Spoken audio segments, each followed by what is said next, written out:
chapter. Oh, I didn't hear that. What Alright. was that? That was that one? I guess John's introing. Yeah, I mean, nobody else was. 4. 3, 2, 1.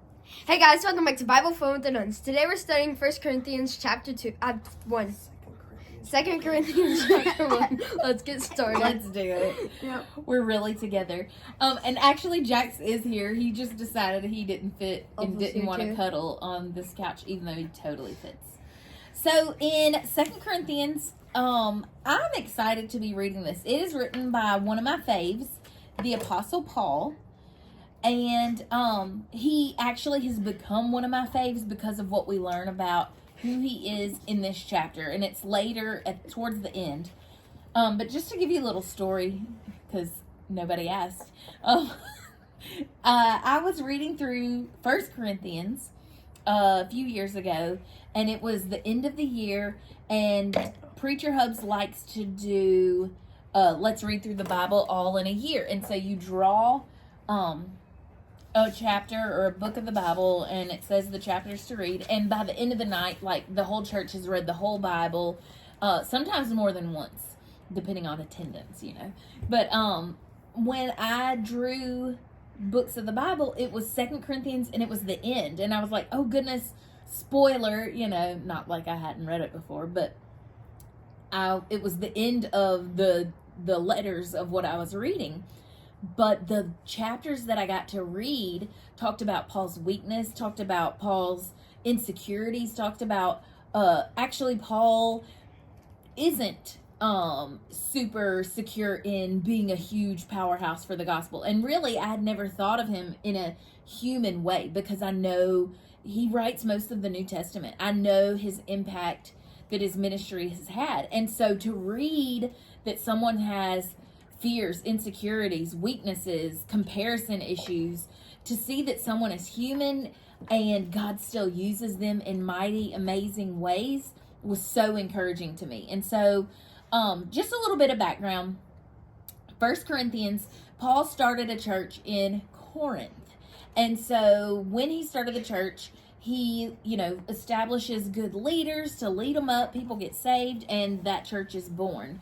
And when Paul leaves, he tries to keep tabs on them. He keeps up, and that's where a lot of our New Testament comes from, his churches, that he's checking on, he's encouraging. And he finds out that the Corinthians are believing some things that are not true. They've had bad teeth. Our dog's on the coffee table out here. He almost just fell off. And he's being naughty, and he's daring anyone to get him down, so... Anyway, and so 1 Corinthians is Paul writing to the Corinthians and pointing out, hey, you got this wrong. You got this wrong. What in the world? Why are you believing these things? Y'all know better than this. I taught you better. And he's correcting some of the things that they were getting wrong in their beliefs. Well, then he wants to go visit them. And so he comes to visit them. And somewhere in scripture, it is called like the painful visit. So evidently it's a little bit awkward, little confrontational. Maybe he's not excited. And so then he leaves this visit, and maybe he walks away overthinking like I do. And like, maybe I need to remind them I love them. And maybe I need to remind them that we have a great relationship. And from that, 2 Corinthians is born. It's another letter to them. And it's very relational. And maybe that's why it's my favorite of the Corinthians, because I like relationship and I like status of the relationship and discussing it. And so Paul not only talks about their relationship, but he talks about his own relationship with God and the benefits of them having a relationship with God. So chapter 1's kind of an intro to that. And it's full of, Paul is wordy. I can't relate to that at all. I was laughing because, same, I write like Paul, I talk like Paul. So when I read his stuff, I totally get it. There's nothing wrong with a good run-on sentence. But he has some very, very important and useful truth in this chapter. And the boys, are y'all laughing at me? The boys are talking about some things that they gleaned from this chapter. Y'all want to share? Yeah, I'll go first. Okay, so, in this chapter, it talks about, so at first I didn't understand what any of this was talking about, and Mom had to kind of explain it to me, but, now that I know what it means, it means, or I don't know where it was, but basically it said that God is going to be with you during your hard times, and that he does that so that you are going to be with other people during their hard times. And so I like how God doesn't say like, hey, if you follow me, everything's going to be perfect, everything's going to be just fine, because that's not true. Honestly, being a Christian is probably harder than not. And if you and he says, but I'm gonna be with you through that, and I'm gonna help you through everything. And yeah, I like that. Love that. What about you, Jeffers? So mine kind of follows on John's. The reason Paul knows about how God's gonna be with you in hard times is because he just got back from Asia, and it was hard to survive, and it was hard for them. That's right. He's speaking from experience. And he even talks about there being purpose in our hard times. And I told Jax, like, this is the perfect chapter for him. But turns out he's tired of rehashing the same story over and over again. So he's just sitting over there thumbs upping us. All right, so there's a lot of times where we'll read, if you read commentaries about 2 Corinthians, it'll often say that this is one of Paul's most personal letters. So if you're reading Romans, he's explaining deep theology about salvation in Romans.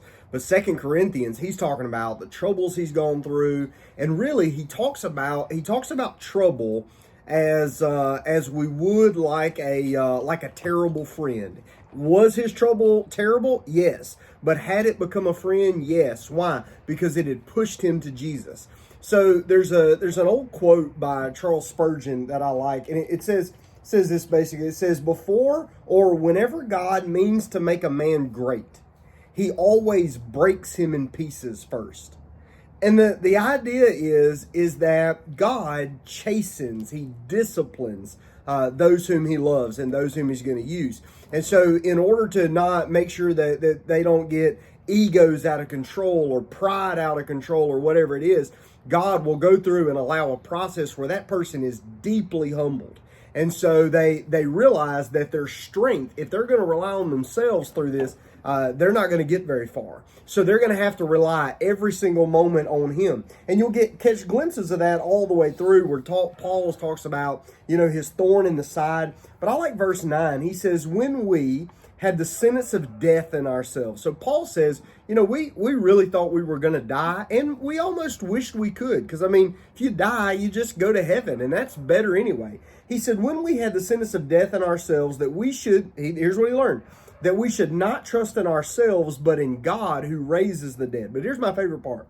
Who, and this is past tense, delivered us from so great a death. Then he says he does deliver us. So now that's present. And then he says this, in whom we trust he will still deliver. So now Paul, because of the very hard things he's been through, he's learned that if I can trust God in my past, then now I can trust him in whatever I'm dealing with now. And if I can trust him now, then I can certainly trust him for what's up ahead. And so as we read through this is one of Paul's most deeply personal letters. So as you read it, it's meant for you to step up as personally as the information comes to and go, okay, so that's what Jesus taught Paul in the midst of his misery. What has God taught me in the midst of mine? When I was in trouble, did I run from God? Did I run to God? And so you start to now evaluate your own walk with misery as it relates to the comfort that God gives. All right, so that's what kind of we got out of this intro chapter. We're looking forward to walking through this book now for the next couple of weeks. It's really good, and I'm looking forward to it. So we'll see you soon. All right, Bye. Bye.